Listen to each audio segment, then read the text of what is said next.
Hey guys, what's going on? In today's video, I'm going to show you guys how to do scales just like these. So, without further ado, let's get right into it. Alright guys, so first off, you're going to want to look at your clip, and this is already a Twixtor clip that I actually used in my last tutorial, so I'm just redoing these clips right now. So you want to look at your clip and see what is going to fit this clip better.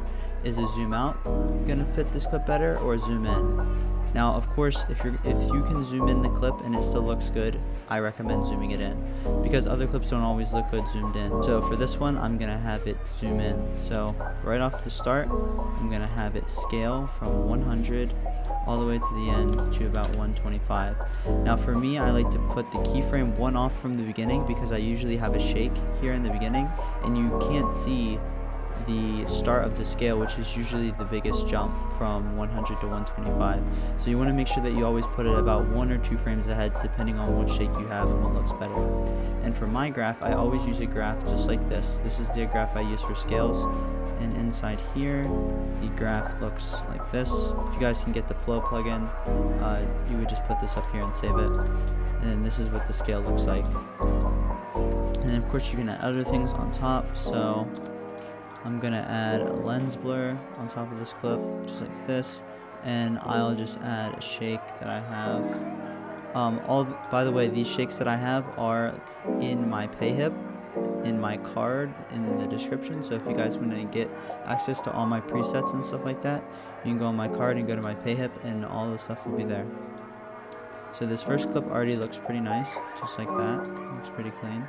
And then for the next clip, we're going to want to have a clean transition. So for this one, I think a twitch out looks nice. So all I'm going to do is go to the twitch out preset that I have right here, and I'm going to up the controls of it a bit. I'm going to make this 200 and this 3.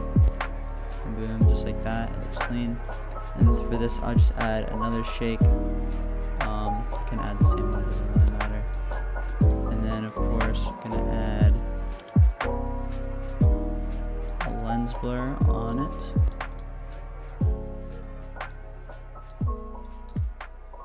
I always like to add the lens blur over top, just because the twitch is more of like a motion blurry, and this one is more of like an actual blur, so it looks really nice when it comes out. Now for this, of course, we're going to want some scales. So for this one, we're going to want it to go out. So I'm going to go 1 in and put it at 150, and then go to the keyframe where it goes again. So right here is where he moves. So I'm going to put this to 100, and then the last clip I'm going to put to 125. And of course, this is going to zoom the clip in, but you still want to have like a nice movement in it, so you're going to have to do something. You don't always have to scale it in, but this is a scale tutorial, so that's what I'm going to show you. So it looks just like this, which already looks pretty clean. And of course, on this part, you're going to want to add something different. So for this, I can just add a simple shake like this one, and then also add lens blur on it as well. And of course, you want to make sure that each of your clips have motion tile. And the good part about having scales on your clips is that you can always manipulate how much motion tile you see just by scaling it. So of course, for this zoom in, I can have a really hard shake, because you won't see any motion tile because of how zoomed in it is. And yeah, this already looks pretty nice, and you can always add like a background shake that looks really nice. And boom, there it is. So thank you guys for watching. Make sure to like and sub.